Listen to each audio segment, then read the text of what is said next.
황건적의 나는 부패한 왕실에 대한 하늘의 경고였다. 그러나 그 끔찍한 경고를 받고도 황제는 여전히 어리석고 혼란스러운 상태에서 벗어나지 못했다. 그 예로 황건적의 난에서 공을 세운 이들을 제대로 가려 상을 주는 일조차 공정하지 못했다. 다시 황관들의 말에 휘둘렸기 때문이다. 주주는 이미 이름이 알려진 장수였기에 높은 벼슬을 받았고 손견도 조정에 알려진 터라 높은 직책을 맡았다. 그러나 주준이 여러 차례 표를 올려 유비의 공로를 알렸음에도 유비에게는 관직은커녕 비단 한 조각조차 내려오지 않았다. 유비를 위해 도와줄 만한 인물도 조정에는 없었고 황관들에게 뇌물을 줄 재산도 없었던 탓이었다. 세월이 흘러도 조정에서 아무런 소식이 없자 유비, 관우, 장비 삼형제의 마음은 점점 무거워졌다. 무엇보다도 큰 문제는 함께 데려온 500명의 용사들을 먹이고 입히는 일이었다. 전쟁터에서는 정부의 군량을 빌리거나 적에게서 빼앗은 자금으로 겨우 버텼지만 평화로운 도성에서는 나라에서 물자가 내려오지 않는 한 이들을 돌볼 방법이 없었다. 황보순과 추준 등 전장에서 알게 된 장수들에게 부탁하고 예전 스승인 노식에게 다시 찾아가 도움을 청하며 그럭저럭 한 달 남짓을 버텼지만 앞날은 정말 막막하기만 했다. 그렇다고 고향으로 돌아갈 수도 없었다.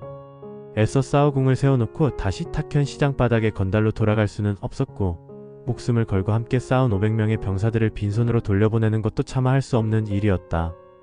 에라, 다 때려치우고 돌아갑시다. 이렇게 썩어빠진 조정에서 벼슬에 본들 무슨 소용이겠소? 장비가 몇 번이고 그렇게 분을 터뜨렸지만 그럴 때마다 유비는 마땅한 대답은 없었고 대신 장비의 성난 마음을 달래며 진정시키곤 했다. 그러던 어느 날, 그날도 기분이 가라앉은 채 낙양거리를 걷고 있던 유비는 우연히 수레에서 내리는 장균을 만났다. 유비보다 나이는 많았지만 과거 노식 문화에서 함께 공부했던 사이여서 둘은 반갑게 인사를 나눴다. 그런데 자네가 낙양에는 무슨 일인가? 이런저런 이야기를 나누던 중 장균은 유비의 초라한 몰골을 보고 그렇게 물었다. 작은 공으로 나라의 포답을 바라는 것이 군자의 도리가 아니라는 건 잘 알지만 함께한 병사들의 간절한 바람을 외면할 수 없어 이렇게 기다리고 있습니다. 유비는 그렇게 대답하며 그동안 있었던 일을 숨김없이 과장하지도 않고 상세히 이야기했다. 이야기를 들은 장균은 매우 놀란 듯한 표정을 지었다. 자네는 말을 함부로 하는 사람이 아니니 그렇다며 그 공로는 틀림없이 으뜸일 텐데 그런데도 나조차 자네 이름을 듣지 못했으니 기가 막히는군. 분명 황관들이 뒤에서 장난을 친 게야. 자네의 공을 일부러 숨긴 거겠지.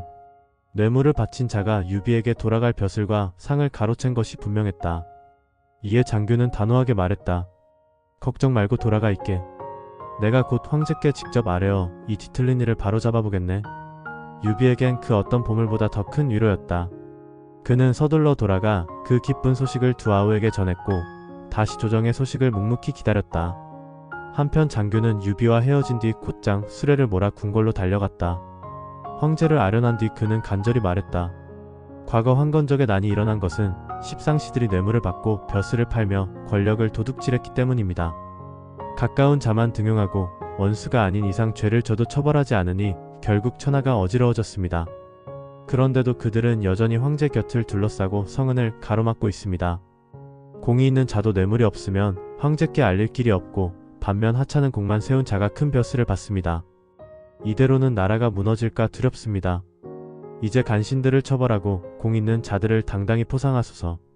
그래야 천하가 안정될 것입니다. 하지만 이 직언은 황제보다 먼저 십상시들의 귀에 들어갔다. 그들은 즉시 달려나와 장균을 비방했다. 장균이야말로 간사한 말로 황제를 속이는 자입니다. 부디 거짓을 믿지 마소서. 정직한 말은 귀에 거슬리기 마련이다. 게다가 이미 황제의 총애를 받고 있던 십상시들이 일제히 반발하자 황제는 당장 무사들에게 명령을 내려 장균을 끌어내게 했다. 장균은 가까스로 목숨은 건졌지만 십상시들 역시 마음이 불편했다. 결국 그들끼리 모여 논의했다. 이번 일은 분명 황건적과 싸우고도 벼슬을 받지 못한 자들의 원망 때문일 것이다. 가만두면 또 다른 장균이 나올 테니 미리 그런 자들을 골라 벼슬을 주어 달래자. 이리하여 농공행상이 추가로 진행되었고 불만이 생길 만한 사람들에게 작은 벼슬들이 돌아갔다. 유비도 그중 하나로 중산부 안희연의 관리 자리를 받게 되었다. 우리가 겨우 이런 자리나 얻으려고 반년 넘게 목숨 걸고 싸웠단 말이오. 나와 관우는 그렇다 쳐도 함께 고생한 500명의 병사들은 어떻게 하시겠소? 차라리 어디 산속에 들어가 산채나 차리는 게 100배 낫겠소. 장비가 다시 불만을 토해냈지만 유비는 말없이 그 벼슬을 받아들였다. 사실 그 정도 자리라면 마음만 먹었으면 예전에도 얻을 수 있었다. 서운한 감정이 들지 않을 수 없었다. 하지만 유비는 더 이상 어둠 속에서 시간을 낭비할 수 없다고 판단했다. 낮고 소박하더라도 떳떳한 길을 걷기로 한 것이다. 그는 몇몇 지인들에게 작은 선물을 나누어주며 훗날을 기약하고 탑군에서 데려온 병사들을 돌려보냈다. 끝까지 떠나려 하지 않던 20명 남짓한 병사들과 관우장비 2아우만 데리고 임지인 안희연으로 향했다. 안희는 중산부에 속한 작은 고을에 불과했지만 유비는 기꺼이 그곳에서 새로운 길을 시작했다. 유비는 부임 후 온 힘을 다해 정사를 돌봤다. 한 달도 채 되지 않아 그의 이름은 고을 백성들이 모두 칭송할 만큼 높아졌다. 백성들의 이익을 조금도 해치지 않고 오히려 부역과 세금을 줄이는데 힘을 쏟았기 때문이었다. 오랫동안 부패한 관리들에게 시달려온 사람들에게 유비는 더없이 고마운 존재였다. 처음엔 고향으로 돌아가겠다며 성을 냈던 장비와 말없이 분노를 사귀던 관우도 차츰 유비의 뜻을 따르게 되었다. 유비는 늘 같은 밥상에서 함께 밥을 먹고 같은 자리에서 잠을 자며 2아우를 진심으로 대했기에 그들도 더는 불평할 수 없었다. 오히려 이전보다 더욱 유비를 공경했고 형이기보단 주인처럼 따랐다. 유비가 어디를 가든 관우와 장비는 그의 뒤를 지켰고 한 번도 게으른 모습을 보이지 않았다. 그렇게 시간이 흐르던 중 유비가 부임한 지 넉 달도 되지 않아 조정에서 이상한 명령이 내려왔다. 이번 난을 평정하며 벼슬을 받은 자 중 공도 없이 뇌물로 자리를 산 자들이 있다는 소문이 있다. 이들을 가려내어 벼슬을 빼앗고 진짜 공이 있는 이에게 돌려주겠다. 유비로서는 도무지 이해되지 않는 조서였다. 공을 세우고도 보상을 받지 못했던 자신이 마치 뇌물로 벼슬을 산 자처럼 몰린 것이었다. 그로부터 며칠 뒤 감찰관이자 상관인 관리가 유비의 고을로 들이닥쳤다. 그는 외형부터 오만했고 유비가 정중히 맞이해도 말 위에 앉은 채 채찍을 휘두르며 인사 대신했다. 이 모습을 본 관우와 장비는 분노를 억누르기 어려웠으나 유비의 엄한 눈빛에 가까스로 참고 넘어갔다. 감찰관은 권력에 취해 있었고 눈치조차 없었다. 시간이 갈수록 그의 오만함은 더해졌고 결국 유비를 앞에 두고 공개적으로 무시하기에 이르렀다. 당신은 어디 출신인가? 저는 중산 출신으로 탁현에서 왔습니다. 유비가 예를 갖춰 대답했지만 그는 비웃으며 따졌다. 그렇다면 무슨 공으로 이 자리에 오른 것이지? 유비는 황건적을 상대하며 쌓은 공로를 얘기하며 자신이 의병을 일으켰던 이야기까지 차근차근 설명했다. 그러나 감찰관은 듣지도 않고 소리쳤다. 듣자 하니 내 놈 정말 괘씸하군. 왕족이라 사칭하더니 이제는 공로까지 조작하는 거냐? 이번에 조정에서 잡으려는 자가 바로 너 같은 놈 아니겠느냐? 내가 윗선의 보고에 벼슬을 빼앗게 할 것이다. 나는 백성들에게서 아무것도 거둔 게 없는데 뭘로 뇌물을 바치란 말이오. 사실이었다. 조금 나오는 녹봉으로는 관우, 장비와 나눠 쓰기도 빠듯했고 백성들에게서 별다른 세금이나 곡식을 걷지 않았기에 유비에겐 뇌물로 쓸만한 재산이 전혀 없었다. 결국 할 수 있는 일은 도구의 처분을 묵묵히 기다리는 것뿐이었다. 유비가 밤이 새도록 아무런 반응을 보이지 않자 이튿날 아침 도구는 부하들을 시켜 유비의 하급 관리들을 잡아들였다. 이들을 고문하여 유비의 죄를 밝혀내려는 속셈이었다. 하지만 죄가 없는 유비에게서 무슨 자백이 나오겠는가. 도구는 유비가 백성들에게서 재물을 빼앗았다고 진술하게 만들려 했지만 고문을 당한 관리들은 끝까지 거짓말을 하지 않았다. 결국 도구의 고함만 커지고 죄 없는 관리들만 만신창이가 되어갔다. 이런 소식은 곧 유비가 있는 현청까지 전해졌다. 늘 그림자처럼 유비 옆을 지키던 장비가 벌컥 화를 내며 말했다. 저 자식이 감히 이럴 수가 있소? 당장 그놈의 대가리를 깨놓고 오겠소. 관우도 얼굴이 벌겋게 달아올랐고 장비를 말릴 생각조차 하지 않았다. 그러나 유비는 단호한 목소리로 그들을 제지했다. 비록 도구가 감찰관에 불과하다지만 크게 보면 황제의 명을 받드는 관리다. 그를 죽이고 내가 무사하길 바라는가? 이 일은 내가 처리하니 너는 물러가 있으라. 이후 유비는 감찰관이 있는 관청으로 찾아가 면담을 요청했다. 죄 없이 고문당하고 있는 부하를 구하고 싶었기 때문이었다. 그러나 도구는 문을 굳게 잠그고 유비를 들이지 않았다. 유비는 수차례 요청했지만 끝내 거절당했고 결국 현청으로 돌아와 말없이 자리에 앉아 깊은 생각에 잠겼다. 마음속엔 억울함과 함께 한 나라가 이렇게 무너져가고 있다는 현실에 대한 깊은 슬픔이 일었다. 조상들이 세운 나라가 이렇게까지 부패했구나 하는 비통함이었다. 한편 유비의 꾸지람을 듣고 홧김에 낮부터 술을 퍼마신 장비는 만취 한 채 사건의 결말이 궁금해 말을 타고 감찰관이 있는 곳으로 향했다. 그곳에 도착하니 뜻밖에도 5,060명의 촐로들이 모여 울고 있었다. 장비가 이유를 묻자 한 노인이 눈물을 글썽이며 말했다. 감찰관이 고을 관리에게 누명을 씌워 우리 유비님을 해하려 한다기에 고을 백성을 대표해 온 겁니다. 하지만 문을 잠가 우리조차 만나주지 않으니 원통하고 분해서 이렇게 울고 있소이다. 백성들도 상황을 다 알고 있었다. 겉으로는 말하지 않았지만 모두가 감찰관을 원망하는 표정이 역력했다. 노인들의 말에 장비가 간신히 참고 있던 분노가 다시 끓어오르기 시작했다. 그 기세대로라면 장비는 정말로 감찰관을 때려 죽일 기세였다. 형님, 제발 저를 살려주십시오. 매질의 정신을 잃기 직전 감찰관은 유비를 향해 울부짖으며 살려달라고 애원했다. 위세를 부릴 때보다 훨씬 비열한 모습이었다. 그러나 유비는 본래 성품이 너그럽고 인정이 많은 사람이었다. 결국 장비를 꾸짖으며 매질을 멈추게 했다. 뒤늦게 도착한 관우는 한숨을 쉬며 말했다. 형님께서는 이번 전쟁에서 큰 공을 세우셨지만 돌아온 것은 고작 이런 하찮은 자리뿐이었습니다. 그런데도 이런 무리에게 모욕까지 당하시다니 참으로 분하고 기가 막힙니다. 원래 가시던 불에 봉황이 깃들 수는 없는 법이지요. 차라리 저못된 자를 처단하여 부패한 관리들에게 본보기를 보이신 후 벼슬을 버리고 고향으로 돌아가시는 게 낫습니다. 거기서 새로운 큰 뜻을 도모하실 수도 있을 겁니다. 관우의 말투에는 단지 순간적인 분노를 넘는 진심이 담겨 있었다. 이미 장비가 벌인 일도 되돌릴 수 없을 만큼 커져 있었고 유비 역시 벼슬을 버릴 결심을 하고 인장 주머니까지 준비해온 상태였다. 다만 마지막까지 생각을 가다듬은 뒤에야 유비는 고개를 천천히 끄덕였다. 알겠네. 나도 사실 그렇게 생각하고 있었어. 그는 소매에서 인장이 담긴 주머니를 꺼내더니 그것을 감찰관의 목에 걸어주며 말했다. 너는 백성을 해친 죄로 마땅히 죽어야 하지만 하늘은 목숨을 귀하게 여긴다 하니 내 생명을 오늘은 살려두겠다. 하지만 곧 조정의 공문이 각 고을로 퍼졌고 탁군으로 가는 모든 길목마다 군사들이 배치되어 유비 사명제를 찾기 시작했다. 그러나 사태를 미리 예상한 유비와 관우, 장비는 탁군으로 가지 않고 대주태수 유해를 찾아 몸을 숨겼다. 유해는 유비처럼 황실의 일원이었고 예전부터 유비의 이름을 들어 알고 있었다.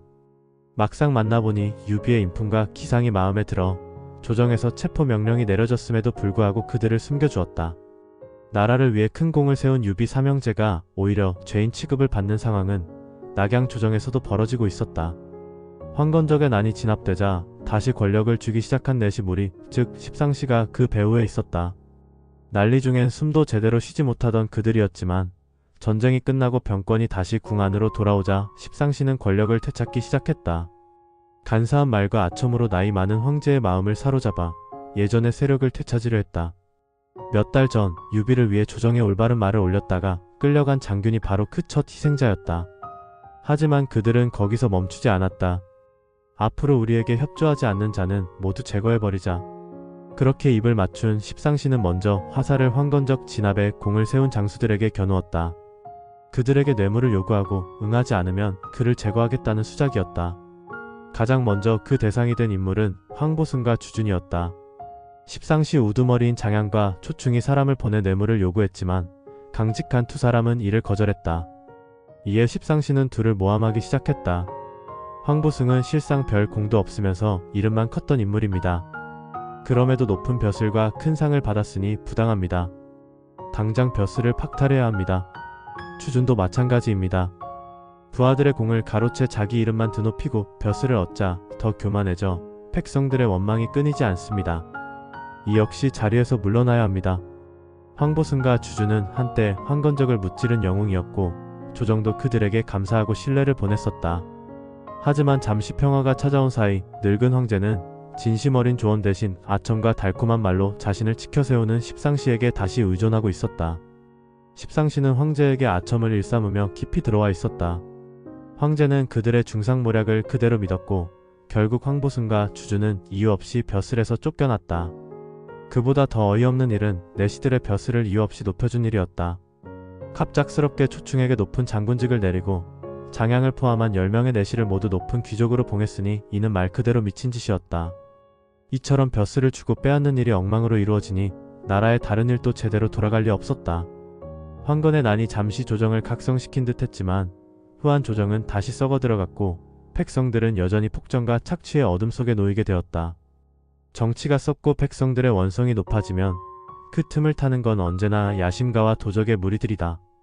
장사 지역에서는 구성이라는 자가 무리를 모아 난을 일으켰고 어양 지역에서는 장순과 장거 형제가 백성을 선동해 반란을 일으켰다. 전란과 폭정에 지친 백성들은 먹여준다는 소문 하나에 수만 명씩 몰려들었고 반란 세력은 눈덩이처럼 불어났다. 특히 어양의 장수는 스스로 황제를 자칭하고 동생 장거는 대장군을 자처하며 위세를 떨쳤다. 순식간에 인근 지역을 휩쓸고 도성까지 함락하겠다고 큰소리쳤다. 구성 역시 그 기세에 편승해 장사 지역을 휘젓고 다녔다. 두 지역에서 동시에 난리가 일어나자 각 지방의 관리들은 도무지 감당할 수 없었다. 조정에는 급박함을 알리는 보고가 눈발처럼 쏟아졌지만 십상시들은 입을 맞추고 그 사실을 황제에게 보고하지 않았다. 황제가 다시 권한을 외부 대신들에게 줄까 두려웠기 때문이다. 하지만 조정에도 정의를 외치는 사람이 남아 있었다. 어느 날 황제가 후원에서 십상시들과 술자리를 벌이고 있을 때 간이대부 유도가 어전 앞에 무릎을 꿇고 큰 소리로 울부짖었다. 경은 무슨 일로 그리 슬피 우는가? 술에 취한 황제가 어리둥절한 눈으로 물었다. 유도는 울음을 멈추지 않고 말했다. 천하가 위태롭고 백성이 도탄에 빠졌는데 폐하께서는 간신들과 술이나 마시고 계시니 어찌 통곡하지 않겠습니까? 황제는 영문을 몰라 고개를 갸웃거렸다. 그날 아침까지만 해도 온 나라가 평안하고 백성들이 찬양 노래를 부른다는 소리를 내시들에게서 들었기 때문이었다. 나라가 평온하다 들었는데 무엇이 그렇게 위태롭단 말인가? 유도는 분명한 목소리로 대답했다. 사방에서 도적이 들끓고 지역마다 침략을 당하고 있습니다. 수도로 통하는 길마다 위급하다는 보고가 줄을 잇고 있는데 이것이 위태롭지 않다 하시겠습니까? 그러고는 황제 곁에 선 십상시들을 매섭게 노려보며 말했다. 이 모든 화는 간사한 십상시들이 벼슬을 팔고 백성을 착취한 탓입니다. 그들은 황제의 총애를 틀어막고 착한 사람들을 조정에서 내쫓았고 이제는 나쁜 무리들만 들끓고 있습니다. 이대로라면 화는 머지않아 탁칠 것입니다. 부디 폐하께서는 제 말을 가볍게 여기지 마시고 나라를 바로 세우는데 힘을 써주십시오. 황제 곁에서 사람의 장막 뒤에 숨어 안일하게 있던 십상시들은 갑작스레 찔려 나가듯 당황할 수밖에 없었다. 황제 앞에서 간신들의 정체가 폭로되자 십상시들은 서로 눈짓을 주고받고 곧바로 행동에 나섰다. 모두가 관을 벗어 바닥에 놓고 황제 앞에 무릎 꿇고는 한 목소리로 간청했다. 대신들이 우리를 용납하지 않는다면 우리는 살 길이 없습니다. 제발 목숨만이라도 살려주시옵소서. 향리로 물러나 살게 해주시고 우리가 가진 재산은 모두 나라에 바쳐 군자금으로 쓰게 하겠습니다. 목소리는 애절했고 거짓 눈물도 연기처럼 줄줄 흘러내렸다.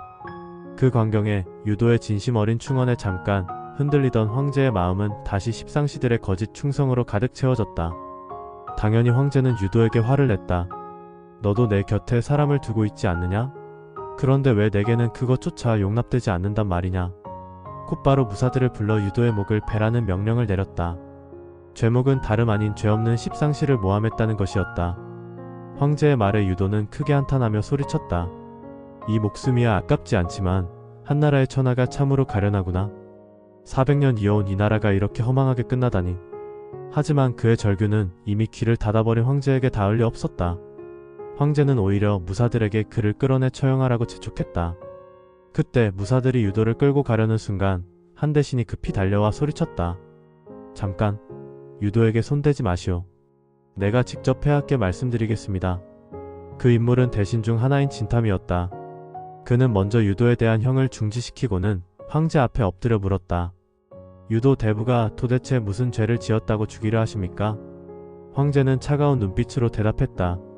내 곁에 있는 사람들을 욕하고 나를 모욕한 죄다. 그러자 진탐이 크게 소리쳤다. 온 백성이 저 간악한 십상시들을 혐오하고 있습니다. 그들은 한치의 공로도 없으면서 폐하께 아첨하여 벼슬과 자기를 얻고 있습니다. 도대체 누가 이것을 보고도 말하지 않겠습니까?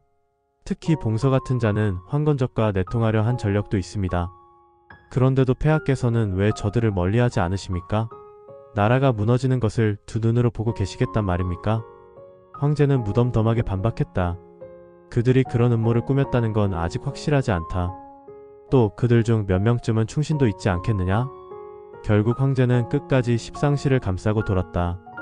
진탐은 물러서지 않았다. 그는 분을 이기지 못하고 계단에 자기 머리를 찌우며 십상시의 죄악을 고했고 피가 예복을 붉게 적셨다. 그러나 황제는 그의 충성을 인정하기는커녕 오히려 자신에게 거역한다고 분노했다. 무사들아, 저 불경한 놈을 당장 끌어내어 감옥에 가두어라. 나중에 유도와 함께 목을 베어라. 결국 진탐도 유도와 함께 감옥에 갇히고 말았다. 비록 황제가 겉으로는 십상시 편을 들어 그들을 살려주었지만 십상시들 역시 내심 불안했다.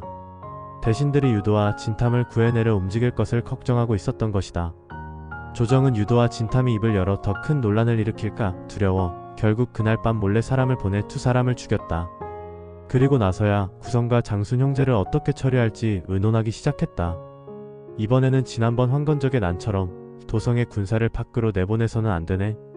군사 지휘권은 우리 손에 계속 두고 대책을 세우자. 넷이 우두머리 중 하나가 그렇게 못을 박자 장양이 제안했다. 장사 지방의 구성은 손견에게 맡기면 어떻겠소? 황건적 때는 성벽을 혼자 올라 점령할 정도로 용맹한 장수였고 이전에도 도적들의 이름만 듣고 흩어지게 했던 자입니다. 그러자 다른 내시가 우려를 표했다. 하지만 손견은 믿을 수 있는 인물인가? 자칫하면 호랑이를 길들이는 셈이 될 수도 있지 않겠는가? 이에 장양은 확신에 찬 목소리로 말했다. 손견은 호랑이 같은 장수이긴 하지만 어리석은 사람이 아니오. 우리가 잘 길들이기만 하면 오히려 우리의 손발처럼 써먹을 수 있어. 지난번에도 공을 세우고도 우리에게 잘 대하지 않았소? 이번에도 틀림없소. 그를 장사 태수로 보내 구성을 치게 합시다. 도성에 군사 하나 주지 않아도 스스로 병사를 모집할 것이고 돌아오면 보답도 넉넉할 겁니다. 이 말에 누구도 반대하지 않았다. 결국 장사 지역은 손견에게 맡기기로 하고 이어서 장순과 장거 형제를 어떻게 처리할지도 논의에 들어갔다. 어양에는 누가 적임인가? 굳이 새로운 사람 보낼 필요 없네. 종정 유우를 다시 보내세. 유우는 무장이 아닌데 과연 도적을 상대할 힘이 있겠소? 전에 유주 지역에서 자사로 있었을 때 선정을 베풀어 백성들의 신망을 얻었다더군. 그를 먼저 보내 회유해보고 안되면 대주태수 유해가 지원하도록 하지. 괜히 적절치 않은 사람을 보내 세력만 키워주는 일은 없어야 하오. 그리하여 장순과 장거의 진압은 대주태수 유해에게 맡기기로 결정했다. 십상시가 정한 방침은 곧 황제의 뜻이나 다름없었다. 다음날 그들은 궁에 들어가 전날의 계획을 마치 도적을 잡기 위한 계책인 것처럼 아뢰었고 황제는 기뻐하며 그대로 따랐다. 그 무렵 손견은 이미 하비와 강남 일대에서 명성을 날리는 인물로 단순한 부장이 아니라 장안에서도 이름난 인물이 되어 있었다.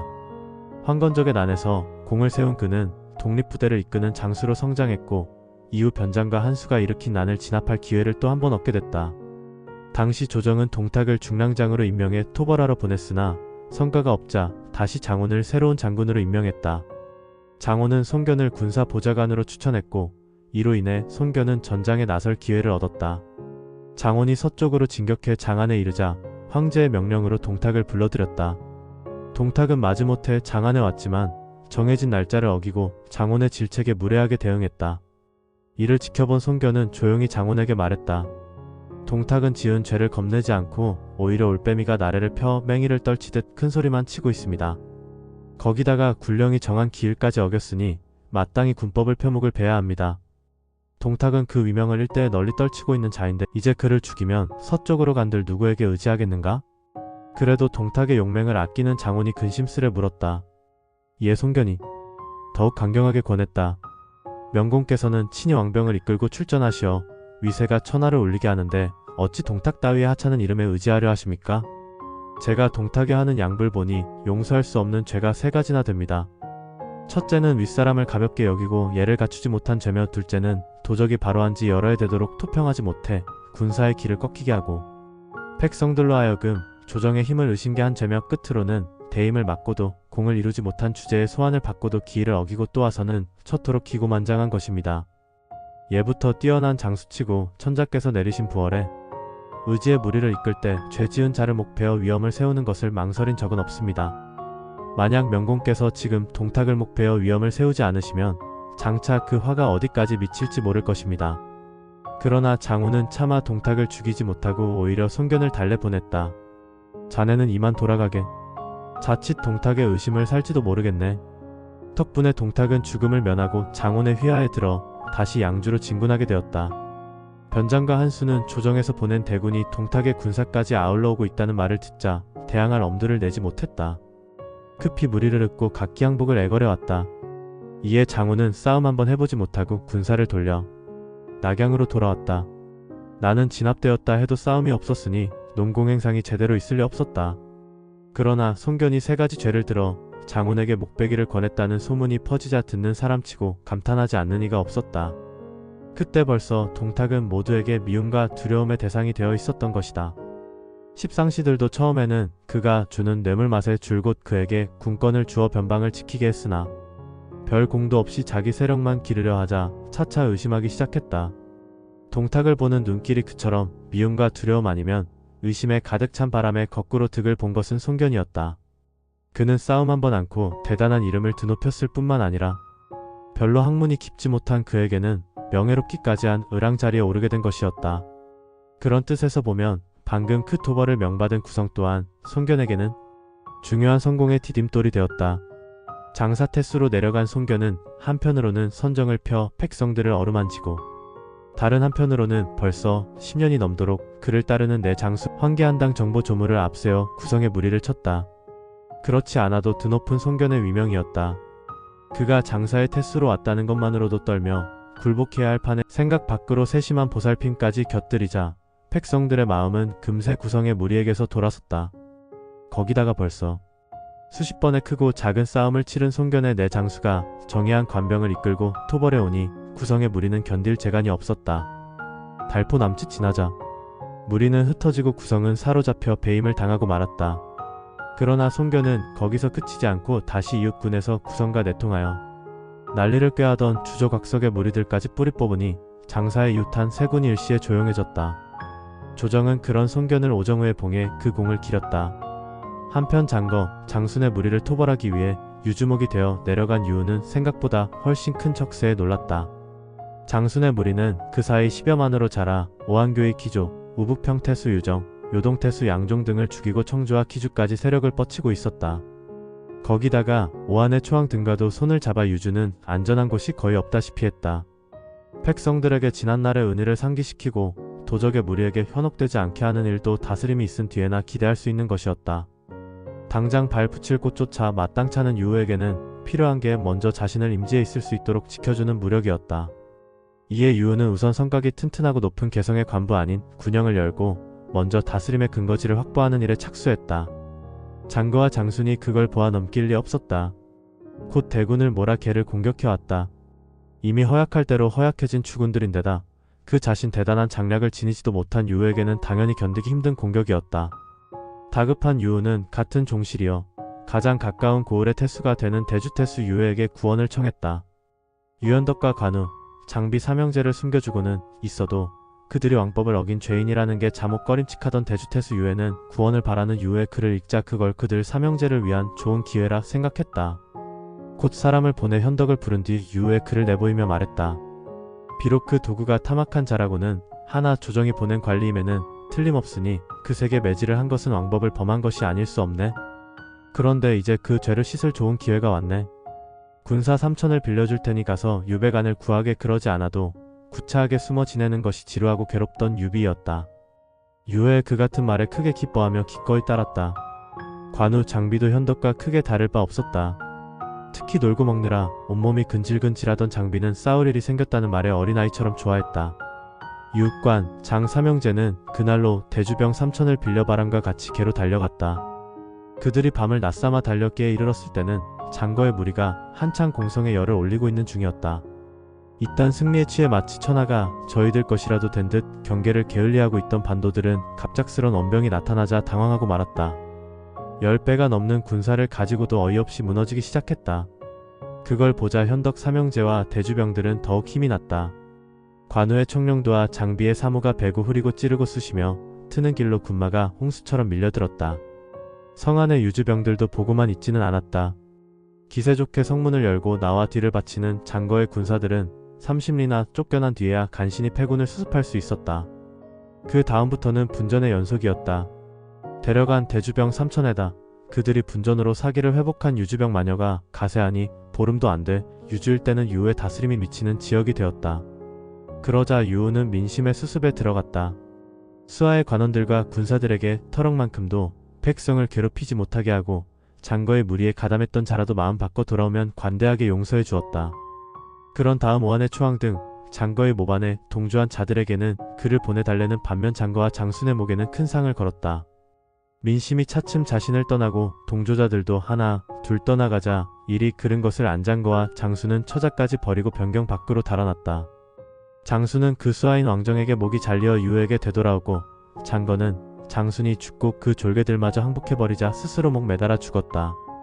겉으로 보아서는 유의 공으로만 보였지만 사실 그 모든 것을 가능하게 한 것은 뒤를 받쳐주는 유비의 무력이었다. 유우도 그걸 잊지 않고 첩보와 함께 유비의 큰 공을 아뢰는 표를 올렸다. 조정은 유우를 태위로 삼고 용구에 봉하는 한편 유비도 도구 때린 죄를 면해주고 하밀이란 곳에 승으로 삼았다.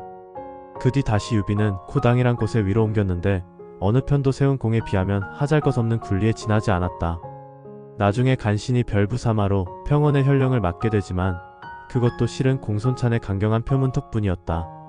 그 사이 변방을 평정하고 오한 탐지왕과 그 족속들의 항복을 받는 등 어느새 조정도 무시할 수 없을 만한 군벌로 자란 공손찬은 유비를 위한 못지않게 자기의 근거지 가까운 곳에서 세운 유의 공을 깎기 위해서도 유비의 공을 힘껏 축혀 세웠기 때문이었다.